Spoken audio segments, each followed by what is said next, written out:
So எனக்கு தேவையான costumes எல்லாமே நான் வேலவன் ஸ்டோர்ஸில் பர்ச்சேஸ் பண்ணிட்டேன். பியூட்டிஃபுல்லாக காஸ்டியூம்ஸ் எடுக்கணும் அப்படின்னு நினச்சிங்கன்னா கண்டிப்பாக உஸ்மான் ரோட்டில் இருக்க வேலவன் ஸ்டோர்ஸை விசிட் பண்ணுங்க. தேர்தல் அரசியலை தாண்டி சிந்திக்கிற இயக்கமாக விடுதலை சிறுத்தைகள் கட்சி இருக்கிறது. அண்ணன் பிரகாஷ் அம்பேத்கர் போன்றவர், பிரகாஷ் ராஜ் போன்றவர்கள் இன்றைக்கு நம்முடைய புரிதலோடு இணைந்து பயணிப்பது என்பது பெரிய நம்பிக்கையை தருகிறது. ஏனென்றால் சிறை உலகத்திலே பலரும் எப்படிப்பட்ட விவாதங்களை நடத்தி கொண்டிருக்கிறார்கள் என்பது நமக்கு தெரியும். எவ்வளவு சாதியவாதிகள் திரை அரங்கில் இன்றைக்கு கோலோச்சுகிறார்கள் என்பதையும் நம்மால் உணர முடியும். சாதிய மதவாதிகள் ஒருபுறம், பிரகாஷ் ராஜ் போன்ற முற்போக்கு சிந்தனையாளர்கள் ஒருபுறம் என்று திரையரங்கில் இருந்தும் முற்போக்கு குரல் ஒலிக்கிறது. அதை வரவேற்பது நம்மை போன்றவர்களின் கடமை. அவருடைய பேட்டிகளை பார்க்கிற போது, அவருடைய குரலை கேட்கிற போது நமக்கு ஒரு நம்பிக்கை கிடைக்கிறது. அவர் அரசியலுக்கு வரமாட்டோம், என்னை யாரும் சேர்த்துக்க மாட்டாங்கன்னு சொன்னார். சிவப்பு கம்பளம் விரித்து வரவேற்க எங்களை போன்றவர்கள் தயாராக இருக்கிறோம். எங்கள் கட்சியில் சேர வேண்டும் என்று நான் அழைப்பு விடுக்கவில்லை. அரசியல் களத்தில் நீங்கள் ஈடுபட வேண்டும், அது முக்கியமானது. வெளியிலிருந்து நாம எதிர்கட்சியா இருந்து குரல் கொடுப்போம்னா அந்த குரல் சுனாமி காற்றிலே காணாமல் போய்விடும். இந்த அரசியலில் நாம் வெளியிருந்து விலகி இருந்து எந்த தாக்கத்தையும் ஏற்படுத்த முடியாது.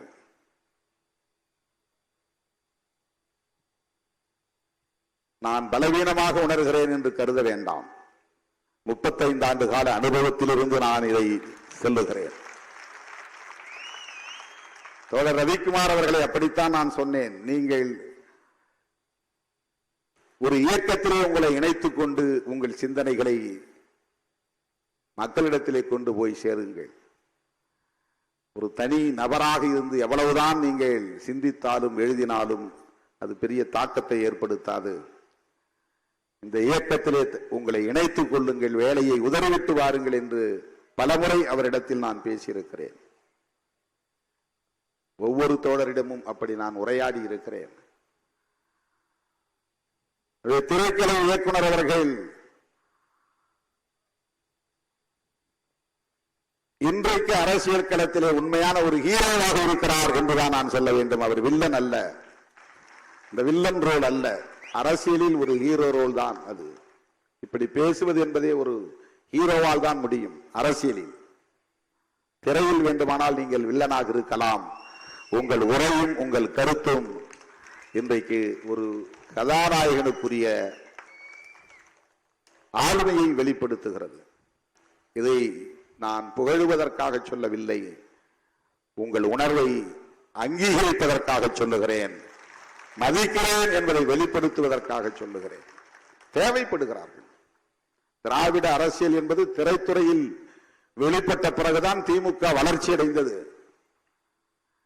திரைத்துறையிலே எம்.ஆர். ராதா போன்றவர்கள் பேசத் தொடங்கிய பிறகுதான், எம்ஜிஆர் போன்றவர்கள் அந்த கொடியை உயர்த்தி பிடித்த பிறகுதான், என்எஸ்கே போன்றவர்கள் நகைச்சுவை மூலம் அதை வெளிப்படுத்திய பிறகுதான்,